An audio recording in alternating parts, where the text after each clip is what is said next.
아름답고 놀라운 주 예수, 말로 할 수 없네. 그 측량할 수 없는, 그 측량할 수 없는 위엄, 주님과 같은 분 없네.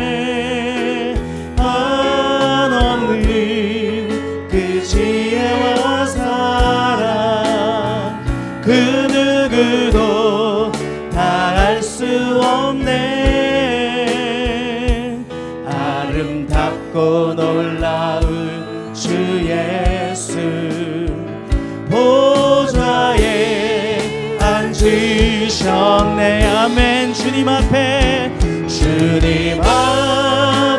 내가 서 있네.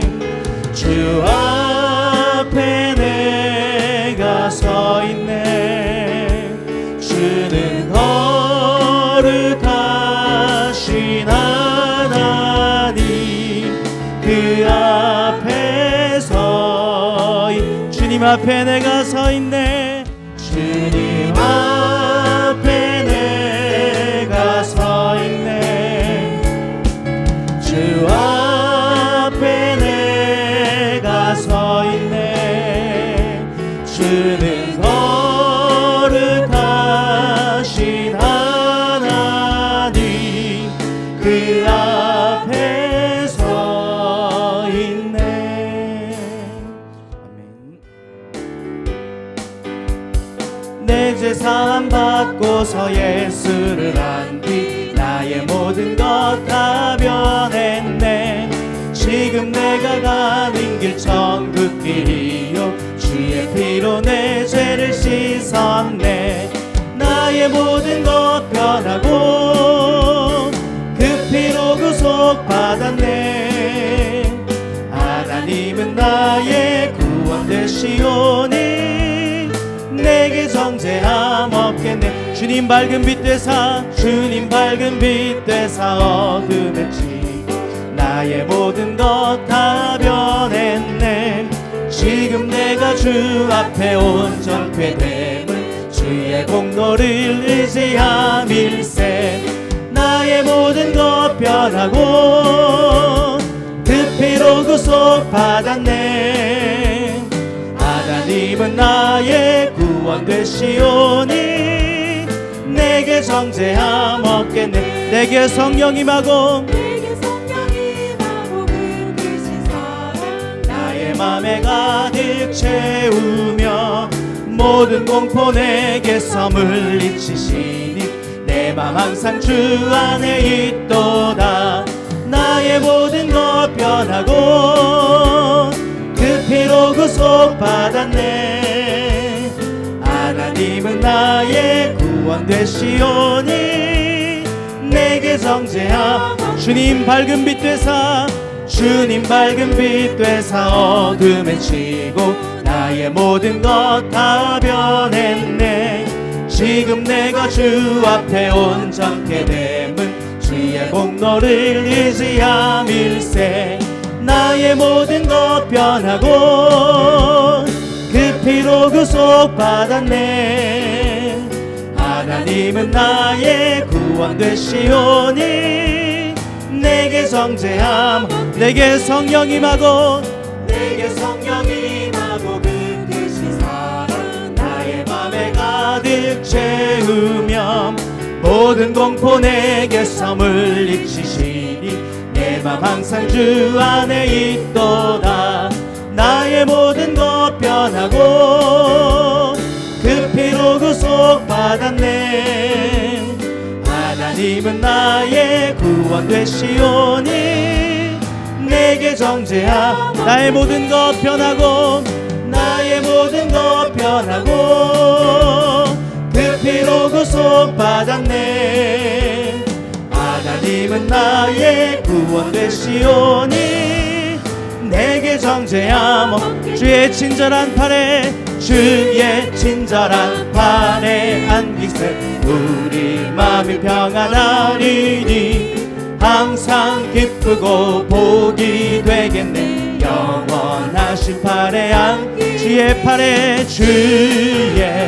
팔에 그 크신 발에 안기세 주의 팔에 영원하신 팔에 안기 날이 갈수록 주의 사랑이 두루 광명하게 비치고 전성 가는 길 편히 가리니 영원하신 팔에 안 주의 팔에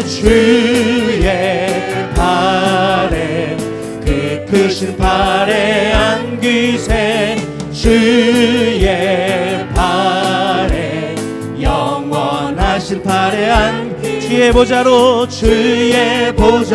나아갈 때에 기뻐 찬미 소리 외치고 겁과 두려움 없어지리니 영원하신 팔에 안기세 주의 팔에 그 크신 팔에 안기세 주의 팔에 영원하신 팔에 안 날이 갈수록 주의 우리 온 마음과 뜻을 다해 살아계신 하나님을 찬양합시다. 경배하리 내 온 마음 다해 찬양하리 내 온 힘 다해 주 찾으리 나 사는 동안 주님의 길을 나 따라가리 주님만을 경배하리 주님만을 찬양하리 찬양받기 합당하신 존귀하신 주만 주님만을 경배하리 주님만을 경배하리 주님만을 찬양하리 찬양받기 합당하신 존귀하신 주만도 경배하리 내 온 마음 다해 경배하리 내 온 마음 다해 찬양하리 내 온 힘 다해 주 찾으리 나 사는 동안 주님의 길을 나 따라가리 주님만을 경배하리 주님만을 찬양하리 찬양받기 합당하신 존귀하신 주님만을 경배하리 주님만을 경배하리 주님만을 찬양하리 찬양받기 합당하신 존귀하신 주님만을 경배하리 주님만을 경배하리 주님만을 찬양하리 찬양받기 합당하신 존귀하신 주만 높이리.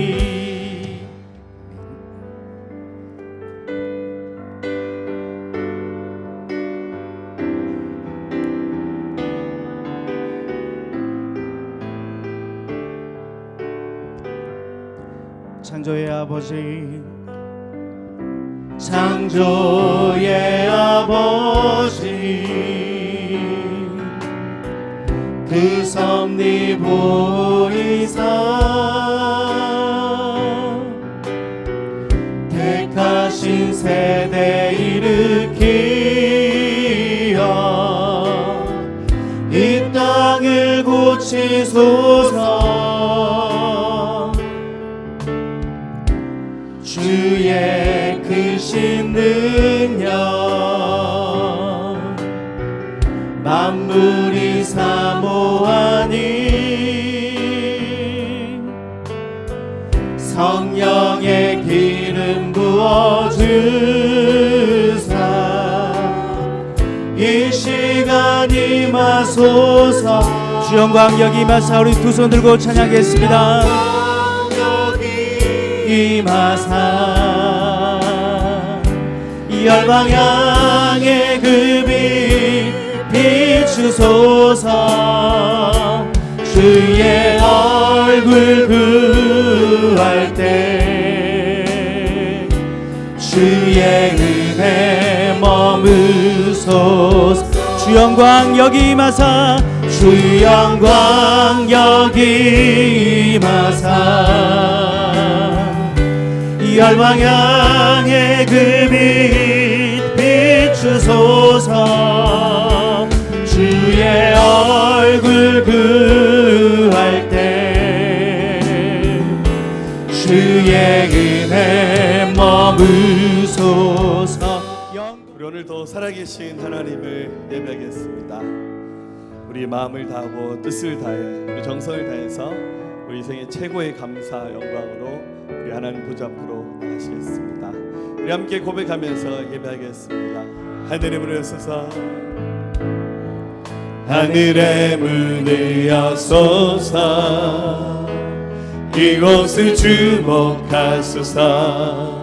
주를 향한 노래가 꺼지지 않으니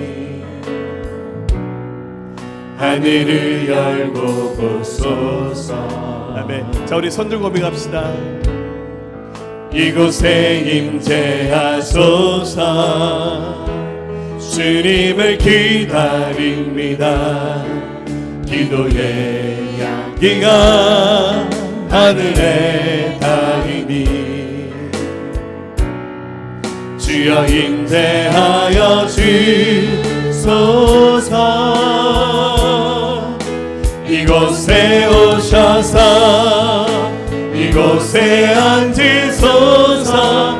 이곳에서 드리는 예배를 받으소서. 주님의 이름만이 오직 주의 이름만 이곳에 있음. 이곳에 오셔서 이곳에 앉으소서. 이곳에서 드리는 예배를 받으소서. 주님의 이름만이 오직 주의 이름만 이곳에 있습니다. 아멘.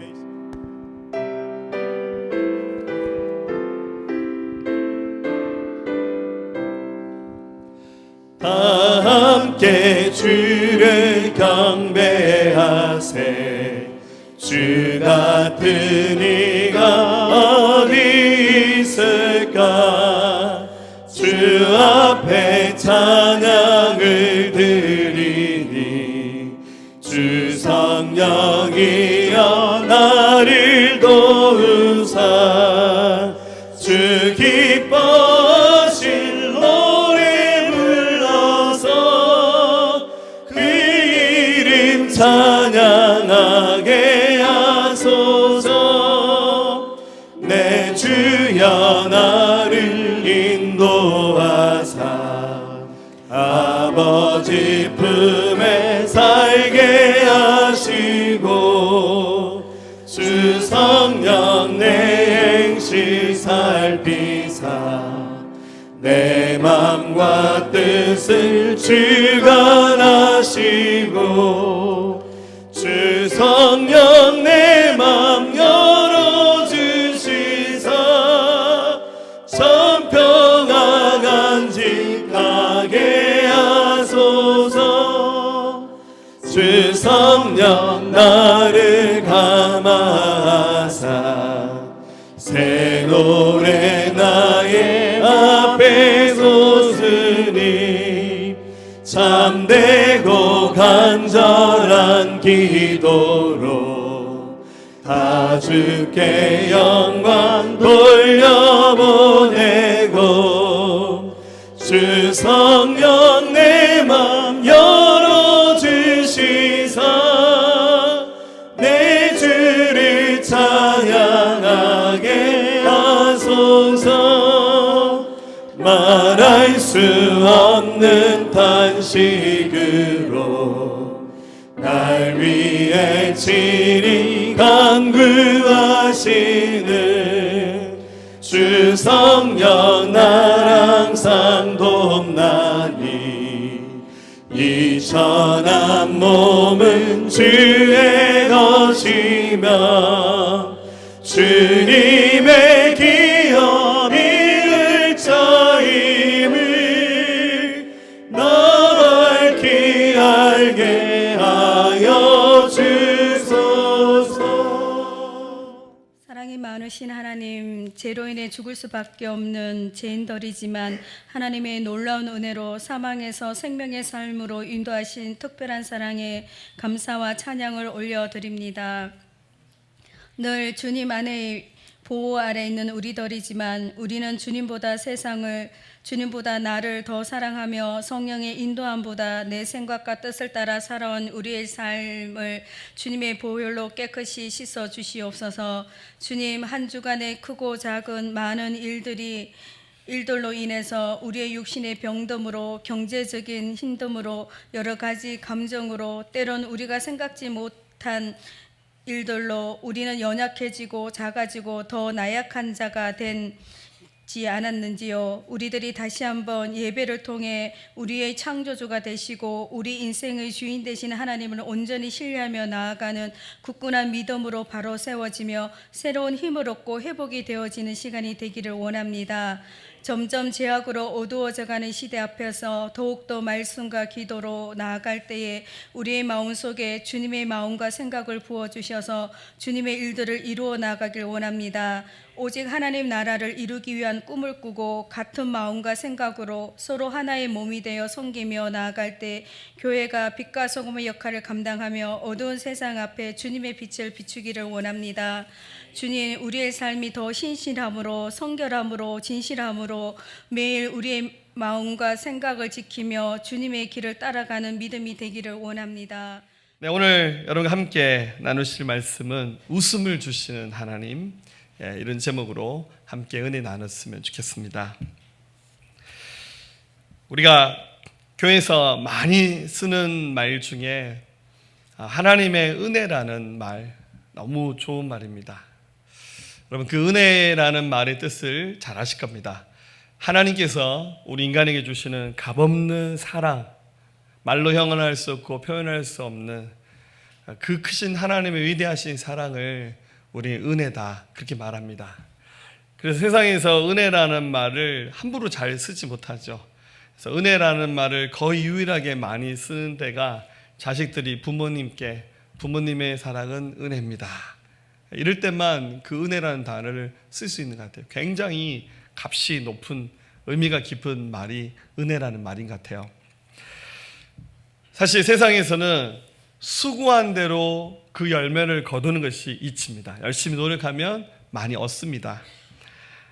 그래서 사람들은 수고한 대로 걷기 위해서 땀 흘려가며 열심히 일을 하고 노력을 많이 쏟아냈죠. 그래서 노력한 만큼의 결과를 얻는 것은 큰 축복입니다.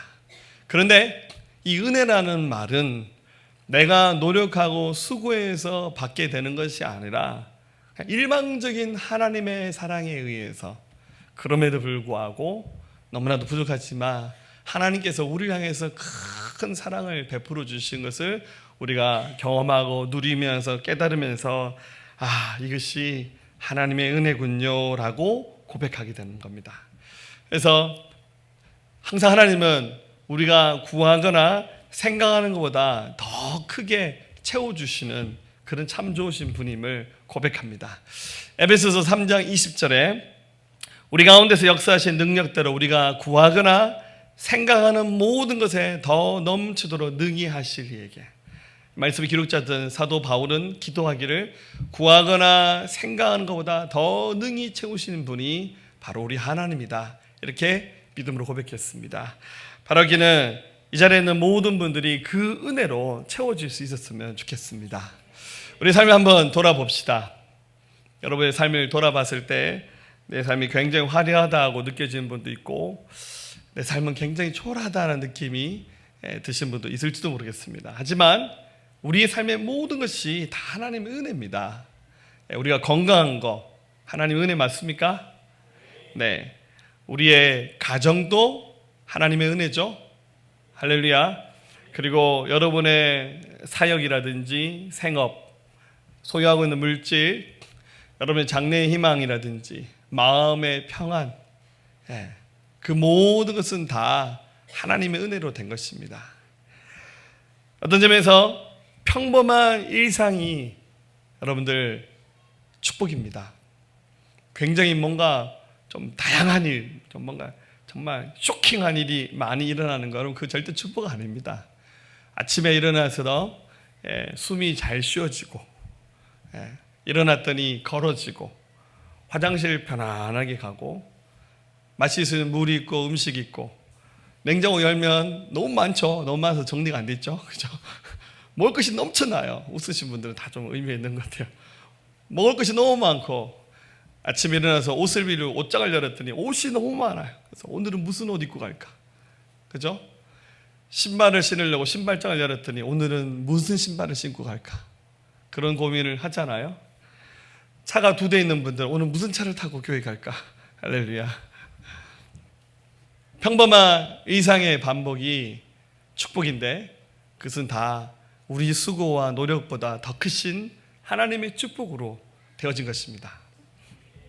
프랑스에 가면 그 세계 3대 박물관 루브르 박물관이 있습니다. 우리 교회 단기팀도 그때 루브르 박물관 갔었죠. 네. 루브르 박물관에 가면 굉장히 유명한 작품들이 많이 있는데 그 중에 하나가 프랑스 사람들이 제일 좋아하는 모나리자가 그 루브르 박물관에 걸려 있어요. 저도 가서 저 모나리자 그림을 봤는데요. 어떻게든지 거기 앞에서 사진 한번 찍어보고 싶었는데 사람이 너무 많아요. 절대 모나리자랑 독대하면서 사진을 찍을 수가 없어요. 앞에 사람들이 찍고 나면 사람들 머리가 한 20개 이렇게 달려있어요. 이렇게 사람 너무 많아요. 정말 거기서 사진 한번 찍어보려고. 근데 여러분들 과거에 이 루브르 박물관에 있는 모나리자 그림이 도난당한 적이 한 번 있었어요.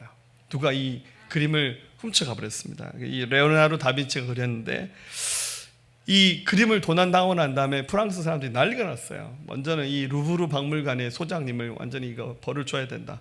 도대체 어떻게 관리했기에 이 그림을 잃어버렸나 하면서 막 난리가 났어요. 막 경찰이 수사를 하고 막 그랬죠.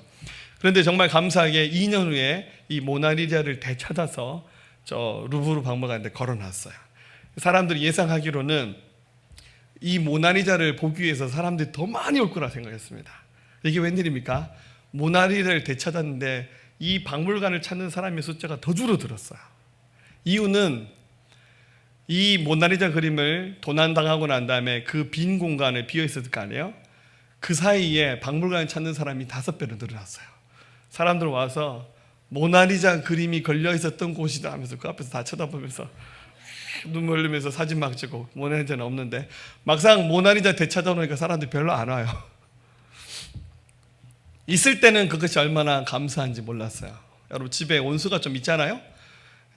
있을 때는 원수인데 없어 보니까 원수가 참 보고 싶고 그렇지 않나요? 있을 때 이것이 얼마나 큰 축복인지를 알아야 됩니다. 그러니까 우리가 지금 살아가면서 누리는 이 모든 것들은 우리의 노력과 수고의 결과를 얻은 것도 있지만 하나님께서 구한 것보다 생각한 것보다 더 많이 채워주셔서 우리가 지금 그것을 누리며 살아간 것들도 굉장히 많다는 거예요. 그래서 여러분 그 어떤 것보다도 우리 하나님 앞에서 노력한 만큼 얻는 축복을 누리는 것도 굉장한 것인데 거기서 더 나아가서 하나님이 은혜를 주시는 하나님이 복을 주실 수밖에 없는 그런 인생의 반열에 섰으면 좋겠습니다. 근데 오늘 여러분과 좀 더 나누고 싶은 얘기는 무엇이냐면 그 은혜를 받는 거 아까 말씀드렸듯이 은혜의 속성은 일방적인 거예요. 그냥 주시는 거예요. 그런데 성경에 나오는 수많은 믿음의 사람들 이야기를 이렇게 살펴보면 그렇다고 해서 모든 사람이 은혜를 똑같이 받나? 그건 아닙니다. 여러분, 지금 우리가 이 공간에서 같이 믿음 생활하면서 여기까지 왔는데 모든 사람이 다 똑같이 은혜를 받냐면 그렇진 않아요. 좀 더 하나님의 은혜, 좀 우리가 더 좋아하는 단어 바꾸면 더 큰 축복이 있는 사람이 있는가 하면 어떤 사람은 주신 은혜조차도 누리지 못하고 살아가는 사람도 있다는 거예요. 성경에 나오는 사람이든 이 같은 공간에 있는 우리들 간에 하나님이 더 큰 은혜를 주시는 사람들에게는 특별함이 있습니다.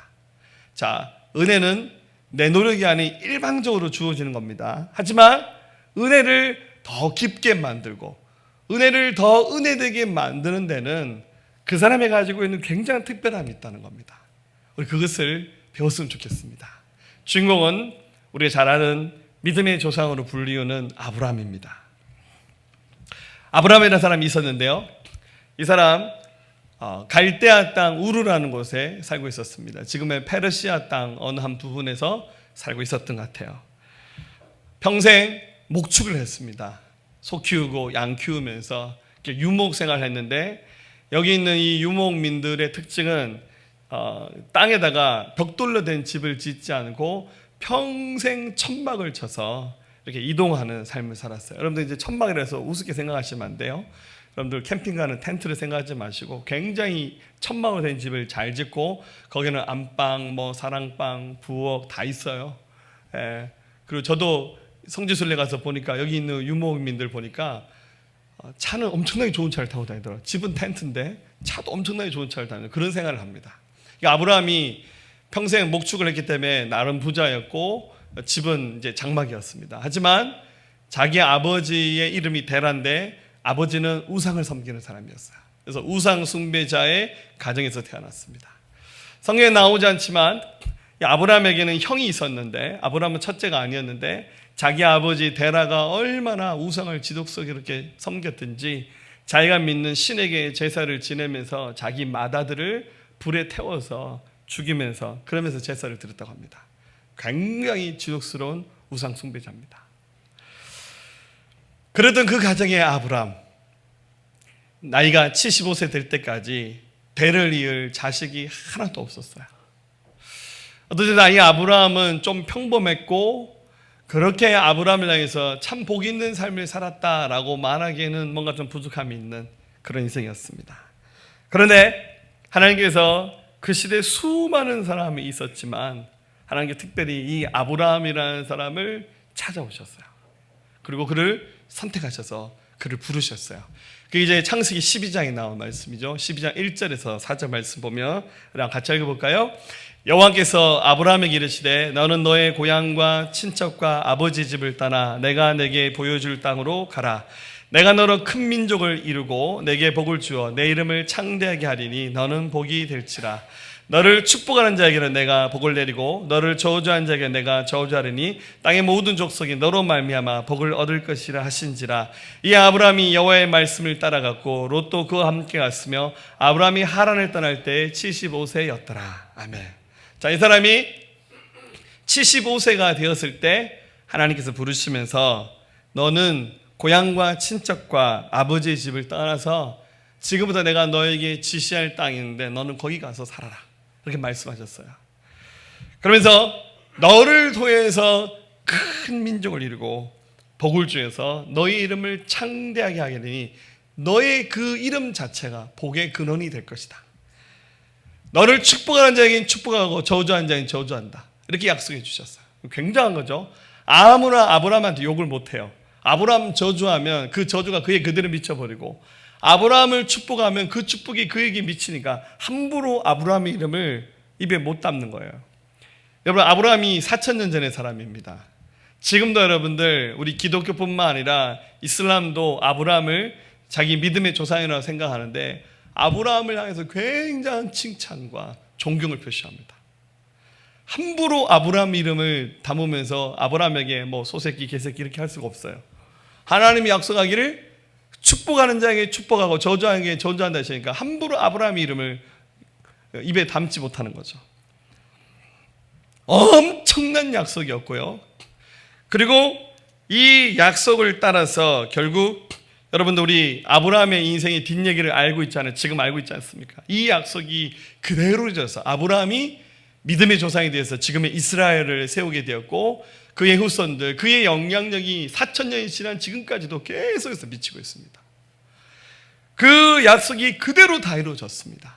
하지만 여러분들 지금 이 말씀을 받는 아브라함의 때로 돌아가서 이 말씀을 한번 생각해 보세요.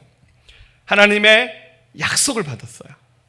그리고 현실로 이루어진 것은 죄송하지만 아무것도 없어요. 그리고 지금 이 18장, 이 창세기 18장까지 12장에서 18장 오는데 24년이 걸렸어요. 거진 25년이 지나가서 아브라함의 나이가 99세, 100살을 한 해 앞두고 있었는데 내가 너로 큰 민족이 이루고, 여러분 사람은요 죽었다 깨어나도 1년에 애를 한 명밖에 못 낳아요. 그렇죠? 쌍둥이는 2명 가능하죠. 근데 그 한 명 낳아서 그걸 언제 키웁니까? 근데 하나님 약속하시기를 내가 너로 큰 민족을 이루고, 아브라함 생각에 나는 한 1000살까지 사는갑다. 아브라함이 1000살까지 살지 않았어요. 언제 이 약속이 이루어지는 겁니까? 그러니까 이 창세기 12장에서 이 본문 18장에 오기까지 한 25년의 세월 가까이 흘러갔는데 참 지리멸렬한 세월이 흘러갔습니다. 약속은 있는데 결과는 하나도 없는 거예요. 그런데 지금은 우리가 그 결과를 알고 있잖아요. 하나님의 약속이 다 이루어졌습니다. 여러분, 하나님의 말씀을 받고 약속을 받는 사람들, 음성을 들었다는 사람들 꽤 많이 있습니다. 그러나 그렇다고 해서 그 사람들이 다 은혜 위에 은혜가 넘쳐난 주인공이 되지는 않아요. 앞서 말씀드렸지, 성경에 나오는 수많은 사람들, 지금 이 자리에 있는 모든 사람들이 다 은혜를 누리고 있지만 특별한 은혜를 누린 사람들은 그렇게 많지 않아요. 그 비결이 뭡니까? 분명히 아브라함이 받았던 것은 말씀이었고 약속이었는데 그 이후에 아브라함이 어떤 길을 갔기 때문에 하나님이 그 약속 이상의 복을 아브라함에게 주실 수밖에 없었겠습니까? 답은 아브라함의 삶의 태도를 보면 그것을 확인할 수 있습니다. 우리랑 좀 다른 점이 있다는 거예요. 뭐겠습니까? 첫 번째는요, 아브라함의 삶에는 하나님을 기대하는 태도가 그대로 묻어납니다. 하나님을 기대하는 거예요. 죄송하지만 제가 이렇게 표현할게요. 오늘 예배 드리러 오신 분들도요, 여러분들 눈빛과 표정만 보면 오늘 예배를 정말 기대하고 오신 분들 표시가 나요. 오늘 CGV에서 하는 3시간짜리 영화보다도 더 재밌는 말씀, 어벤져스 영화보다도 더 기대된다. 그죠? 여러분들 극장에 갈 때 보면 영화 시작한 지 30분 돼서 입장한 사람이 누가 있습니까? 돈 아까워서 그렇게 못 가요. 빨리 가서 앉아있고 화장실도 미리 갔다 오고 목마를까봐 콜라도 사고 팝콘도 사고 막 극장에서 영화 한 편 보면 한 10,000원 이상 하잖아요. 영화 보면서 잠 온다, 졸린다. 그런 영화 왜 보러 갑니까? 바보 한 이상은 졸기 위해서 극장 간 사람은 없어요. 집에서 졸면 되지. 뭐하러 돈 주고 극장 가서 졸습니까? 막 기대하는 마음으로 갔잖아요. 마찬가지예요. 여러분들이 정말 기대하는 마음으로 예배 오시고 주일날 하나님 앞에 나오신 분들은 달라도 뭔가 달라요. 그러니까 아브라함에게 있어서 특별한 점은 하나님이 말씀하시고 약속을 받는 은혜는 아브라함이든 우리든 똑같이 받았단 말이에요. 그런데 그 약속의 말씀에 대한 기대하는 태도는 남달랐어요. 자, 처음 하나님의 약속의 말씀을 이게 받고 난 다음에 24년, 25년이 흘렀습니다. 꽤 긴 세월이 흘렀고 아브라함 나이가 99세입니다. 지칠만도 하죠. 근데 아브라함의 그 태도를 보면 긍정을 표현하고, 그리고 삶의 태도에서 그것이 그냥 그대로 이렇게 묻어나는 것을 확인할 수 있어요. 뭘 통해서 확인할 수 있냐면 오늘 본문 말씀 보세요. 아브라함이 들판에 장막 치고 있었습니다. 말씀드린 아브라함은 유목민이었거든요. 장막을 치고 살았단 말이에요. 엄청나게 덥습니다. 여러분들 이 지역은 그늘 속에 들어가면 좀 시원하지만 햇빛이 쬐는 데 나가면 굉장히 덥습니다. 나이 99세 할아버지예요. 대낮에 할 일 없어요. 집에 종들이 다 일하니까. 아브라함 어떻게 됩니까? 안방에 들어가가지고 마누라나 수박이나 잘라 먹고 텔레비전이나 보면서 쉬어도 아무도 욕하지 않아요. 근데 아브라함이 뭐 하고 있었습니까? 집 밖에 나와서 장막 앞에서요, 문 앞에 서서 지나가는 사람 쳐다보고 있었어요. 왜 그랬을까요? 1절 한번 볼까요? 여호와께서 마므레 상소리 나무리도 있는 곳에서 아브라함에게 나타나시니라. 날이 뜨거울 때 그가 장막 문에 앉아 있다가 눈을 들어 본즉 셋이 맞은편에 섰는지라. 그가 그들을 보자 곧 장막 문에서 달려나가 영접하며 몸을 땅에 굽혀 이르되 내 주여 내가 주께 은혜를 입었사오며 원하건대 종을 떠나 지나가지 마시옵고. 아브라함이 집에서 천막에 창문이 있었는지 모르겠지만 이렇게 쳐다본 게 아니라 그 뜨거운 이 중동 지방의 대낮에 장막 문 앞에 앉아서 지나가는 사람 쳐다보다가 갑자기 세 사람이 쳐다보고는 얼른 쫓아나가가지고는 땅바닥 옆에서 절을 하면서 내 주여 내가 은혜를 입었다면 저를 그냥 떠나가지 마시고 우리 집으로 갑시다. 그러면서 그 자리에서 물을 가져오게 해서 종덕에 빨리 가서 얼음물 가져와. 물 가져오게 하고 발 씻을 물을 가져와. 발도 한번 씻으시고. 당시 이제 유목민들의 예법은 집에 손님이 오면 발을 씻겨주는 문화가 있었거든. 이렇게 합니다. 좀 이상하지 않나요? 저는 28장 말씀 묵상하면서 아브라함이 제정신이 아니구나. 그뿐만 아닙니다. 4절에 물을 조금 가져오게 하사 당신들의 발을 씻기시고 나무 아래 씻어서 내가 떡을 조금 가져오리니 당신들의 마음을 상쾌하게 하신 후에 지나가소서. 당신들이 종에게 오셨음이니이다. 그들이 이르되 내 말대로 그리하라. 그리고는 떡을 가져가서 밥 먹기 전에 먼저 이렇게 에피타이저를 먹는 거예요. 이거 먼저 좀 드시고 허기를 좀 달래시면서 우리 집에 갑시다. 이렇게 말합니다. 여러분, 아브라함이 설마 그 동네 지나가는 나그네를 보면 다 이렇게 했을까요? 아닙니다. 아브라함도 정신 있는 사람이에요. 자기 집 앞에 지나가는 나그네 노숙자들에게 전부 다 이렇게 하지는 않았어요. 아브라함은 지금 자기 집 앞을 지나는 세 명이 하나님께서 보내신 사자라는 것을 한눈에 알아본 겁니다. 이 세 사람은 천사였습니다. 그래서 아브라함은 이 세 명의 나그네를 얼른 집으로 모시기 위해서 물부터 주고 발 닦여주면서 우리 집에 가서 좀 쉬다 가십시오. 이렇게 말을 합니다. 여러분, 주님을 향해서 기대하는 마음의 태도, 그것이 바로 믿음입니다. 여러분, 기대하는 믿음의 태도가 있는 사람들은 하나님이 하시는 것을 금방 알아차리는 영적인 지혜와 영감을 갖습니다. 아, 저거구나. 저거 정말 주님께서 기뻐하시는 거야. 그 때를 보면 지금은 기도하라고 하는 사인이구나. 하나님이 나보고 저거 좀 섬기라고 하시는 거구나. 그게 알아차리는 거예요. 그리고 막 세상에 되어진 일들, 나에게 일어나는 크고 작은 일들을 보면서 하나님이 이렇게 하시는 거구나. 때로는 늘 좋은 일만 있는 건 아니잖아요. 굳은 일, 어려운 일, 힘든 일도 많지만 그 일 앞에서 하나님이 나 포기하지 않으셨나 보다. 막 하나님이 저 사람을 통해서 나를 책망하기도 하고, 하나님이 저 사람을 통해서 나를 위로하기도 하시고, 하나님이 저 사람을 통해서 돕는 손길로 나를 이렇게 챙겨주기도 하시고, 어떤 때는 막 어떤 사람을 통해서 내가 엄청나게 곤란한 일을 겪기도 하는데 하나님이 저 사람을 통해서 나 정신 차리라 하는가 보다. 이것을 알아보면서 낙심하지 않고 기대하는 태도를 갖습니다. 여러분 기억하십시오. 기대하는 태도, 믿음의 태도가 기적을 만듭니다. 할렐루야. 아브라함의 다른 점은 하나님의 말씀 약속을 받는 은혜를 받고 난 이후 우리도 그 은혜는 입었어요. 그 이후에 어떤 상황과 환경에서도 하나님의 그 말씀을 포기하지 않았어요.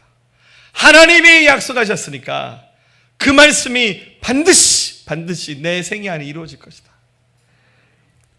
여러분, 아브라함의 나이가 100살이 다 됐어요. 100살 넘은 할아버지가 언제 자식 낳아서 민족이 이룹니까? 이 상식적으로 생각하면 완전 불가능한 게 아니고 말이 안 되는 거예요. 하지만 오랜 세월이 흘러가도 아브라함은 하나님의 말씀에 대한 신뢰, 이것을 저버리지 않고 그 말씀을 붙잡았습니다. 사랑하는 여러분, 어떤 상황과 환경에 들어가든지 하나님을 향한 기대하는 마음의 태도들 버리지 마십시오. 부정적인 말들, 믿음 없는 말들, 생각들이 이렇게 막 솟아오르려면 차라리 입을 닫아버리세요. 말하지 마세요. 그냥 한 번 더 참고 인내하면서 믿음의 기대에 그 기대치를 더 높이 올리시면서 하나님 알아보시는 여러분 되시기를 주의 이름으로 축원합니다. 두 번째로 아브라함은 최선을 다하는 모습을 보여줍니다. 여러분, 은혜는 일방적인 거라 했잖아요. 내 노력이 아닙니다. 값없이 주시는 거예요. 근데 하나님이 은혜 주신다고 약속을 받고 난 이후에 내가 할 수 있는 최선의 노력을 다해야 됩니다. 자, 아브라함은 자기 집을 방문한 이 세 명의 천사, 원래는 지나가는 사람들이었어요. 그들 향해서 어떻게 하냐면 성심성의껏 그들을 섬기는 일을 합니다. 6절에 아브라함이 급히 장막으로 가서 자기 아내 사라에게 이르되 속히 고운 가루 세 스아를 가져다가 반죽하여 떡을 만들라 하고 집에 있는 최고의 식재료를 가지고 빨리 요리하라고 말합니다. 그리고 7절에 아브라함이 또 가축대 있는 곳 달려가서 기름지고 좋은 송아지를 잡아 하인에게 주니 그가 급히 요리한지라. 아브라함이 엉긴 젖과 우유와 하인이 요리한 송아지를 가져다가 그들 앞에 차려놓고 나무 아래에 모셔 섬에 그들이 먹으니라. 자, 아브라함의 이상 행동이 이제 계속 시작됩니다. 집에 가서 아브라함의 아내는 10살 적었어요. 89세. 자, 89세 된 할머니한테 빨리 요리하라고. 그럼 평상시에 사라가 요리를 했을까요? 안 했을까요? 제 생각은 안 했을 것 같아요. 집에 하인이 많은데 집에 있는 사람 시켜도 되는데 아브라함이 자기 아내에게 손수 정성스럽게, 우리 할머니들이 요즘식의 데코레이션이 잘 된 음식은 못하지만 손맛은 있잖아요. 할렐루야. 정성을 다해서 최선의 요리를 하라고 말합니다. 그런 아브라함이 어떻게 하냐면 집에 소떼가 많았는데 아브라함이 가서 직접 소를 잡습니다. 아브라함 나이 99세. 제가 아이가 살면서 소를 잡아본 적은 없거든요. 이게 쉽지는 않은 것 같아요. 그 덩치 큰 소를, 송아지에 물론 송아지. 네, 아브라함이 집에 종들이 많은데 본인이 직접 제일 살찐 좋은 송아지를 택해서 그놈을 잡습니다. 그리고는 그걸 가지고 하인들에게 요리를 빨리 하라고 해서 사슬릭을 했는지 모르겠지만 아무튼 요리를 해가지고 준비합니다. 여러분, 집에 지나간 사람이 들렸는데 집에 있는 소를 잡아서 대접하, 이거 여러분들 제정신이 아니고는 불가능한 일입니다. 죄송합니다. 미친 것 같아요. 제가 봤을 때는. 이게 가능한 일입니까? 자꾸 이렇게 말하기에 이 나라 문화라는데요. 여러분들 원래 이 사람들이 손님 대접하는 문화가 있습니다. 근데 여러분들 기억하십시오. 그 문화는 아브라함 이후에 생겨난 거예요. 원래 손님 대접하는 문화가 있는 데가 어디 있습니까? 자기 거를 소중히 여기지 않은 사람이 어디 있어요? 근데 아브라함이 지나가는 손님을 위해서 송아지를 한 마리를 잡았어요. 그리고는 대접하기를 어서 드세요. 그리고 여기 보니까 엉긴 젖은 요즘식으로 말하면 치즈나 버터 같은 걸 말하는 것 같아요. 막 그 최선을, 그 동네에서 할 수 있는 최고의 요리를 다 준비합니다. 왜 그랬을까요? 자, 은혜는 일방적으로 받는 거예요. 하지만 은혜를 주시는 분이 하나님이신데 하나님을 감동시키는 일은 내가 해야 되는 겁니다. 할렐루야. 하나님이 계획하셨어요. 준비하셨어요. 그런데 하나님이 계획하시고 준비한 것을 앞당기게 만드는 것은 그거는 나의 몫입니다. 은혜가 더 빨리, 더 크게 부어진 것은 그건 자기가 해야 되는 거예요. 보세요. 이 새 나그네는 그냥 지나가려고 그랬어요. 아브라함이 한눈에 알아보고 가지 마시고 우리 집에 갑시다. 가서는 최고의 준비와 섭리를 가지고 그들을 섬기면서 대접했습니다. 왜냐하면 하나님이 은혜를 주셔야 된다는 것을 아브라함은 100살 가까이 사는 인생 가운데 배웠어요. 내 힘으로 안 된다. 내 능력으로 안 되는 거야. 하나님이 도와주셔야 된다. 그거는 내가 하는 거예요. 하나님이 일방적으로 주시는 사랑, 여러분들 그 은혜 수준에 머물지 말고 더 큰 수준의 단계로 들어가려면 여러분이 최선을 다하셔야 돼요. 여러분, 우리가 할 수 있는 최선이 뭘까요? 우리도 송아지 잡아야 되나요? 오늘 송아지 한 마리 잡읍시다. 우리가 할 수 있는 최고의 최선은 여러분들 예배고 기도입니다. 할렐루야. 예배고 기도가 우리가 할 수 있는 최선입니다. 약복강에서 기도했던 야곱 얘기 아시죠? 아브라함의 이제 후손입니다. 야곱이 이제 사고치고 외갓집에서 은둔생활하다가 거기서 이제 세월이 흘러서 돌아오는데 집에 먼저 기별합니다. 나 돌아갑니다. 했더니 자기 쌍둥이 형이었던 에서가 20년 전에 자기 동생 야곱이 자기 속이고 도망갔거든요.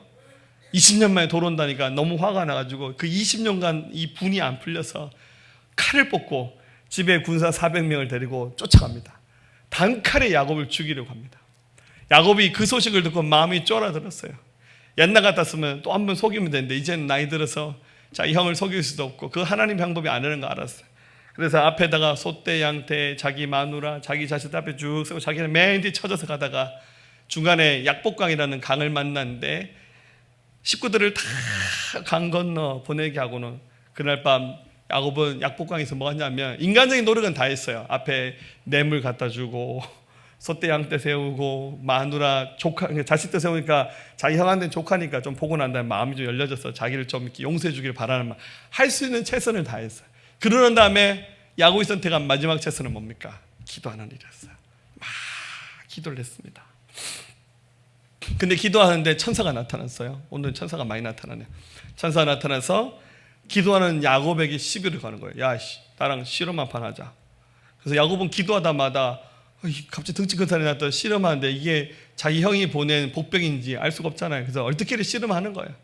막 씨름합니다. 창세기 32장 24절 야곱은 홀로 남았더니 어떤 사람이 날이 새도록 야곱과 씨름하다. 야곱이 씨름하다가 보니까 이게 그냥 씨름이 아닌 거예요. 이 하면서 야곱이 이제 영감이 오는 거죠. 아, 이거 천사구나. 주님이 무슨 자객처럼 이 천사가 날 죽이라고 보냈는가 보다. 그래서 막 이 천사에게 안지기 위해서 막 애를 쓰는데 야곱이 천사하면서 뭐 했겠습니까? 시파 욕한 게 아니에요. 야곱이 천사와 씨름하면서 하나님을 찾아서 하나님 저 좀 도와주세요. 제발 저 좀 살려주세요 주님. 천사랑 씨름하면서 계속해서 기도하는 거예요. 밤이 새도록 여러분들 이 씨름을 밤새 한다는 것은 굉장한 겁니다. 25절에 천사가 자기가 야곱을 이기지 못함을 보고 그의 기도를 봤어요. 그가 야곱의 허벅지 관절을 치매 이 골반뼈를 쳤는데 그 자리에서 허벅지 관절이 이렇게 그 자리에서 탈골이 되면서 어긋났습니다. 그가 이르되 날이 새려하니 나로 가게 하라. 야곱이 이르되 당신이 내게 축복하지 아니하며 가게 하지 아니하겠나이다. 당신이 내게 당신 천사잖아요. 하나님이 주시는 메시지를 통해서 나에게 복을 주지 않으면 나 못 보내드립니다. 여러분들 그 이후에 야곱은 평생 다리를 절었습니다. 남아있는 인생 전체를 절음발이로 살았어요. 그 다리를 절게 된 순간은 하나님 앞에 기도했던 그 약복강 그 강가에서 했던 처절한 그날 밤의 기도를 떠올리게 만드는 그런 모습이었습니다. 야곱이 은혜가 적었냐 하면 원래 태어날 때부터 하나님 야곱에게 약속하셨어요. 너는 그 형의 장자를 거를 받게 될 하나님의 기업을 잇게 될 축복을 이미 사실은 야곱은 받았어요. 근데 그의 평생의 삶에 그가 했던 행동은 그 하나님의 약속과 정반대의 삶을 살았거든요. 그러니까 약속된 은혜마저 다 깨먹을 인생이었는데 나중에 그가 돌이켜서 믿음으로 하나님을 바라보는 사람으로 변화되고 난 이후에 이 약속들이 그대로 그에게 다 이루어진 겁니다. 때로는 이런 일도 많습니다. 우리가 이 땅에서 천사를 대접할 수도 있어요. 예수님께서 뭐라 말씀하셨냐면 마태복음 25장 40절에 임금이 대답하시되 내가 진실로 너에게 이르노니 너희가 여기 내 형제 중에 지극히 작은 자 하나에게 한 것이 곧 내게 한 것이다. 지극히 작은 자에게 섬겨주고 그를 챙겨준 것이 예수님께서는 나에게 한 것이라고. 자, 옆에 있는 분이 천사인지도 몰라요. 주민등록증 내보라고 합시다. 그를 섬겨주십시오. 근데 희한한 거는 천사가요 곱게 안 나타나고요, 어떤 때는요 나를 두들겨 패는 아버지로 나타나고 나를 학대하는 어머니로 나타날 수 있고 나를 괴롭히는 형제일 수도 있고 나에게 시험글을 안겨주는 우리 교회 아무개 집사님 뭐 누구처럼 다가올 수도 있어요. 하지만 최선을 다해서 우리가 할 수 있는 일을 하는 겁니다. 그들 섬기는 겁니다. 최고의 예배, 기도의 자리 나오시고 주님을 감동시켜야 됩니다. 마지막입니다. 하나님이 쓴 웃음을 기쁨의 웃음으로 바꿔주십니다. 천사가 이 아브라함의 행동을 보면서 굉장히 감동을 받아서요, 하나님이 주시는 말씀을 천사가 아브라함에게 그대로 전합니다. 10절, 그가 이르되 내년 이맘때 내가 반드시 내게로 오리니 내 안에 사라에게 아들이 있으라 하시니 사라가 그 장막 문에서 들었더라. 천사가 하는 말이 내년 이맘때 당신이 반드시 아들을 낳을 것입니다. 그리고 이 집이 천막이잖아요. 방음이 안 돼요. 옆에 문 뒤에 서 있던 사라가 들었어요. 들으니까 뭐? 내가 내년에 아들 낳는다고? 지금 89세, 내년에 90세. 그래서 사라가 들으니까 하고 헛웃음, 쓴웃음이 나왔습니다. 이유는 11절에 아브라함과 사라는 나이가 많아서 늙었고 사라에게는 여성의 생리가 끊어졌습니다. 여러분들 한국 나이 한 40, 50 넘어가면 60까지도 하시는 분 있지만 여성의 생리가 끝이 나면 자식을 낳는 것은 불가능합니다. 사라는 90이에요. 내가 애를 낳는다고. 12절, 사라가 속으로 웃고 이르되 내가 노쇠하였고 내 주인도 늙었으니 내게 무슨 즐거움이 있으리요. 제가 이 부분 영어 성경은 더 리얼하게 표현됐어요. 내가 낡았는데, wear out 이렇게 단어를 썼다. 내가 낡았어. 지금 다 썰어져 가는데 내가 무슨 애를 낳는다고. 13절, 여호와께서 아브라함에게 이르시되 근데 사라가 왜 웃으며 이르기를 내가 늙었거늘 어떻게 아들을 낳으리요 하느냐. 여호와께 능치 못할 일이 있겠느냐. 기한이 이를 때 내가 내게로 돌아오리니 사라에게 아들이 있으리라. 우리 하나님께는 능치 못할 일이 없다. 왜 네 안에 사라가 웃느냐라고 말합니다. 그러니까 이게 방음이 안 되잖아요. 사라가 문 뒤에 서 있다가 하고는 일단은 그 자리에서 부정을 해야 되니까 저 안 웃었는데, 사라가 둘이서 부인하게 이르되 내가 웃지 아니하였나이다 이르시되 아니라 네가 웃었다고. 네가 웃는 그 웃음은 쓴웃음, 헛웃음인데 하나님 보셨을 때 마치 비웃음처럼 들었던 것 같아요. 그렇게 웃지 마라. 하나님이 하신다. 걱정하지 마라 라고 말하셨습니다. 그러고 난 다음에 1년의 세월이 지납니다. 그런데 제가 이 창세기를 읽어보니까요, 1년의 세월이 지나는 사이가 이제 창세기 21장입니다. 18장, 19장, 20장, 21장 요 사이에 굉장히 많은 일이 납니다. 1년 동안 아브라함과 사라 부부의 인생에 엄청난 사건들이 많이 일어납니다. 모든 사건의 결론은 믿음으로 하지 않으면 안 된다는 것이 결론이었어요. 엄청난 위기 어려움들 많이 겪고 난 다음에 1년 후에 이 아브라함 부부가 아들을 낳습니다. 21장 5절 6절에 이렇게 말합니다. 아브라함이 그의 아들 이삭이 그에게 태어날 때 100세라. 사라가 이르되 하나님이 나를 웃게 하시니 듣는 자가 다 나와 함께 웃으리로다. 이때 웃음은 비웃음이 아니고 헛웃음이 아니에요.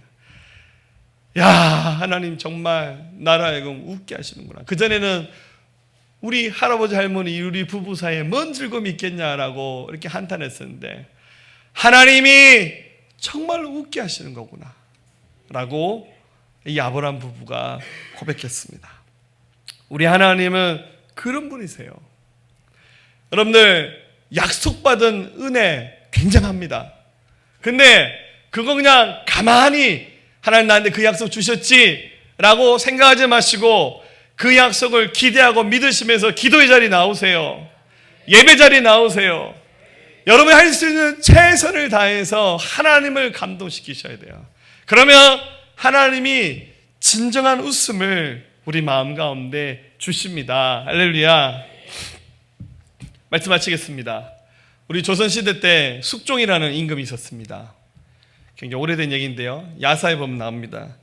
가끔씩 임금이 그 왕복을 벗고 선비옷을 입고 민가에 가서 백성들이 잘 살고 있나라고 이렇게 미행, 자맹을 나가곤 하죠. 숙종이 어느 날 이제 부하 몇을 데리고 자맹을 나갔는데 굉장히 가난한 초가집을 있는 그 앞을 지나가는데 그 그 집의 식구들이 막 웃으면서 너무 즐거워하고 행복한 소리가 들려서 도대체 저 집은 뭐가 그렇게 좋아서 저렇게 웃을까 싶어서 들어갔습니다. 냉수 한 잔만 주시오. 왕의 신분을 숨기고 봤더니 그 집주인은 좀 나이가 많은 남자였는데 지푸라기를 가지고 이렇게 집신 같은 걸 만드는 이렇게 지푸라기를 꼬고 있었고, 그 옆에 어린 아이들은 막 뛰어놀고 있고, 그 옆에 더 나이가 많은 어머니가 계시고, 그 옆에 아내는 이게 바느질을 하고 있는 거예요.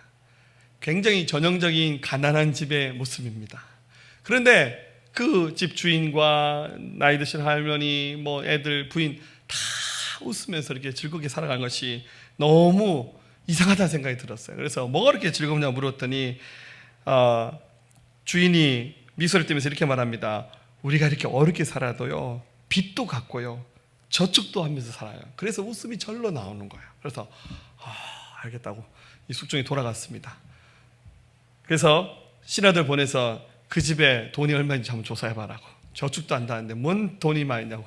신하들이 가서 집을 조사하는데 조사하니까 아무것도 없어요. 저축은 고사하고 먹고 사는 것도 겨우 사는 집안인데 본 그대로예요. 아니 그런데 웬 저축을 하고 빚도 감당하지? 그래서 궁금했던 숙종이 한 번 더 그 집에 자명하고 갔습니다. 아니 내가 보니까 가진 게 하나도 없는데 뭔 저축하고 빚을 갚냐고. 그랬더니 집주인이 이렇게 말했습니다.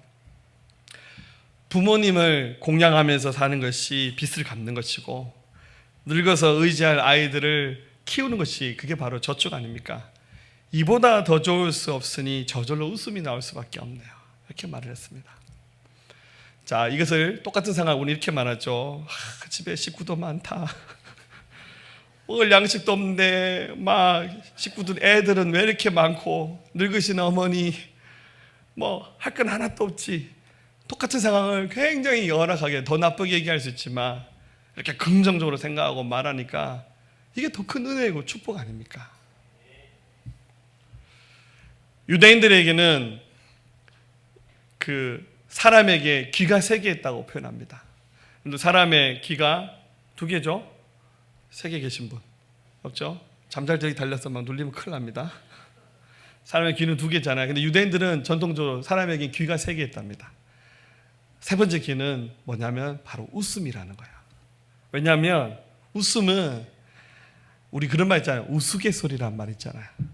남의 말을 즐겁게 들어주고 기뻐할 때 웃음이 찾아온다, 그 뜻이죠. 무슨 말이냐면 유대인들은 하나님의 말씀을 열심히 들을 때 우리 삶에 웃음이 찾아온다.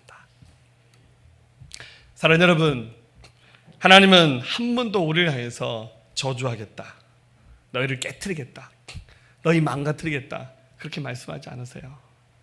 비록 우리의 삶이 천사 같지 못한다 할지라도 하나님은 항상 우리를 더 복되게 하실 은혜를 준비하고 계십니다.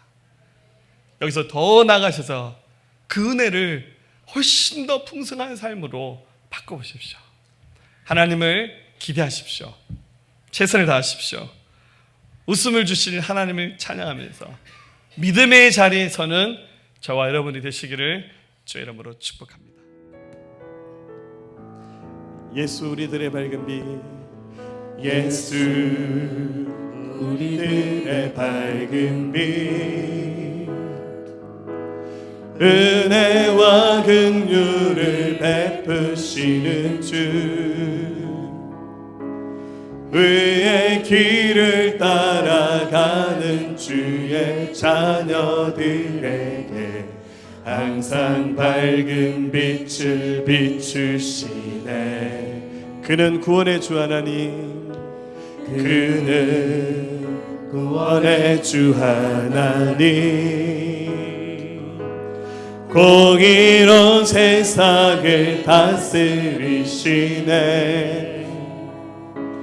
주를 경외하는 자들에게 부어주시는 놀라운 주님의 영광.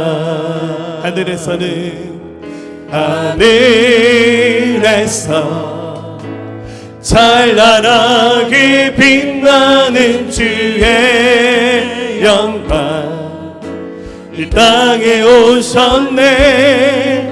어둠을 밝히고 새 생명 주시네. 영원히 빛나는 나의 예수님 높이 영광과 찬양 받으신 그 이름 경배합니다. 슬픔을 거두고 내게 자유 주시네. 기쁨의 노래를 영원한 나의 빛 예수께. 예수 우리들의 밝은 빛. 예수 우리들의 밝은 빛. 은혜와 긍휼을 베푸시는 주. 그의 길을 따라가는 주의 자녀들에게 항상 밝은 빛을 비추시. 자, 우리 오른손 들고 합시다. 그는 구원의 주 하나님. 그는 구원의 주 하나님. 공의로운 세상을 다스리시네. 주를 경외하는 자들에게 부어주시는 놀라운 주님의 영광. 아멘. 하늘에서 찬란하게 빛나는 주의 영광 이 땅에 오셨네. 어둠을 밝히고 새 생명 주시네. 영원히 빛나는 나의 예수님 높이 영광과 찬양 받으신 그 이름 경배합니다. 슬픔을 거두고 내게 자유 주시네. 기쁨의 노래를 영원한 나의 빛 예수께. 아멘. 함께 기도합시다. 하나님은 이 자리에 있는 저와 여러분 모두를 복되게 하시면서 하나님의 그 계획 속에서 우리의 삶을 영광스럽게 바꿔가시고 채워주기를 기대하고 계십니다. 하나님의 약속을 받으셨고 주님의 기름 부음과 주의 은혜들을 이미 누리셨다면 이제 다시 한번 일어나서 어떤 상황과 환경에서도 흔들리지 않고 그것을 기대하고 나가십시오. 우리 주님 우리 함께 하십니다. 아멘. 우리 감사 믿음으로 함께 고백하겠습니다. 내 영혼이 은총 입어 내 영혼이 은총 입어 주한 재질 벗고 오니 슬픔 많은 이 세상도 천국으로 와도다. 할렐루야 찬양하세. 내 모든 죄 사함받고 주 예수와 동행하니 그 어디나 하늘나라 주의 얼굴 뵙기 전에 멀리 뵈던 하늘나라 내 맘속에 이뤄지니 날로 가깝도다. 할렐루야 찬양하세.